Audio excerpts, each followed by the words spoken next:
Good afternoon. I was asked by Professor John Nomikos to give you comments and few words about COVID-19, and topic of my speech is international relation, international intelligence activities related to the COVID-19, and of course political implication of these diseases.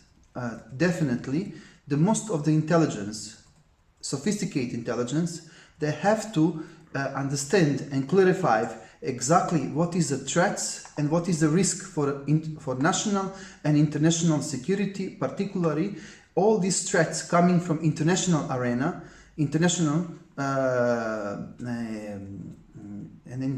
causing international problems among the states, etc., like this disease is COVID-19, which is not, by the way, first in a line.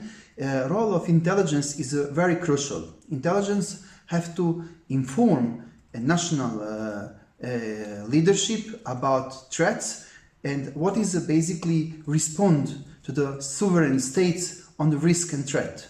Respond is basically related to the activities, measures of the government and government institutions. How they're going to prepare citizens, how they going to react, how they're going to organize all the measures, including institutions, hospitals, army, military, and definitely intelligence. So we can clearly find out that most of the intelligence today, they did not realize that threats coming also this time from the very invisible subject, which we call the virus. So some intelligence, particularly intelligence services of some Balkan states, and I would like to give some good comments on Israeli, I would like to give some good comments of Serbian intelligence, Romanian, and many others, that they understand from the beginning what's going on, and we can see right on the field the good measures in order to protect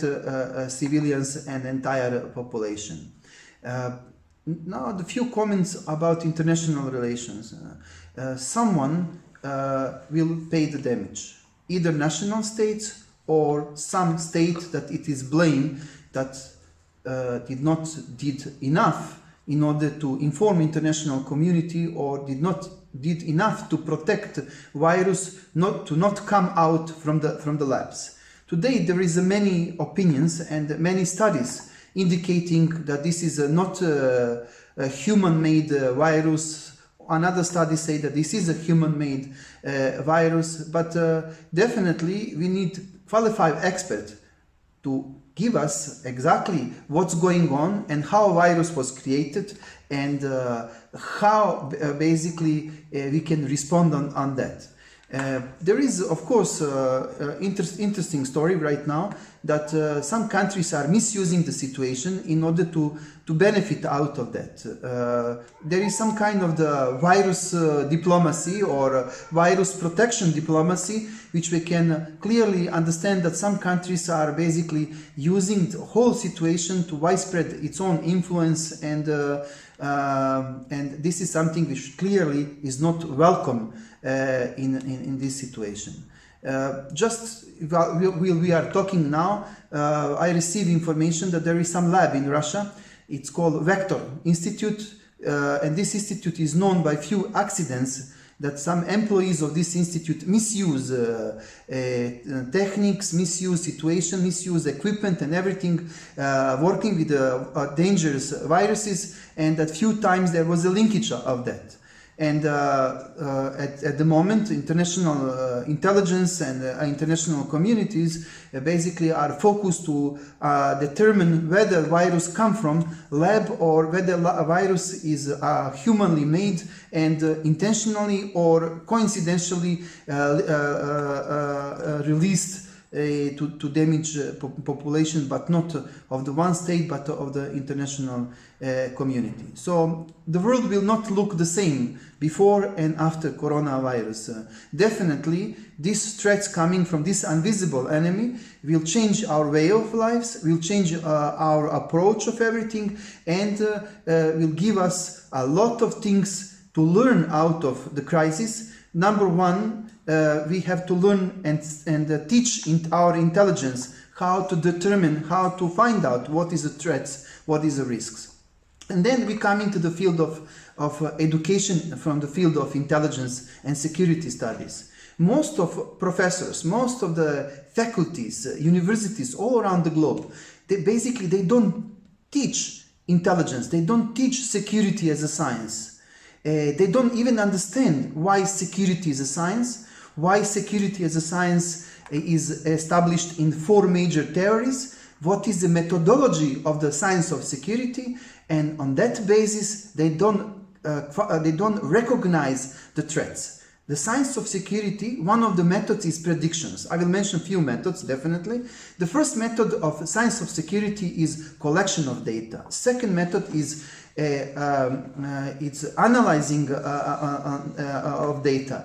The third method is prediction of the data. So there is many methods in science of security that they don't come from social sciences. They're coming from natural sciences such as mathematics. And if you see the program of many security studies all around the world, you will find out that this point exactly the missing.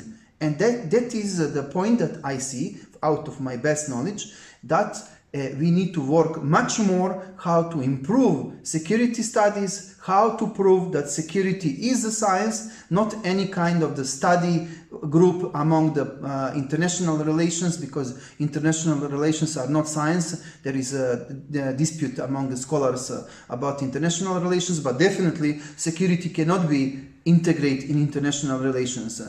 It's on the contrary. International relations can be part of the science of security, particularly when we're talking about international security, which is derived out of national security. So, number one, we need to improve the whole system of the educations, whole system of studies in regard of security and intelligence. Number two, we need to work much more to teach populations about awareness of the threats and how general populations have to behave in such a emergent situation.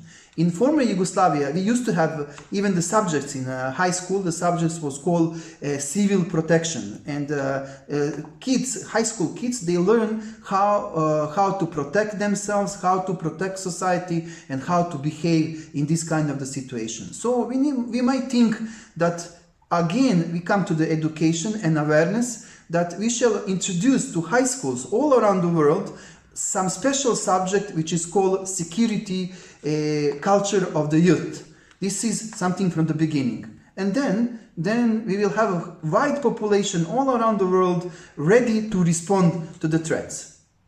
I want to thank you, all of you, particularly to say hello to Professor Nomikos from RIAS, Research Institute of American and European Studies, and the greetings from the sister institutions, Institute of National and International Security from the Belgrade. Thank you so much.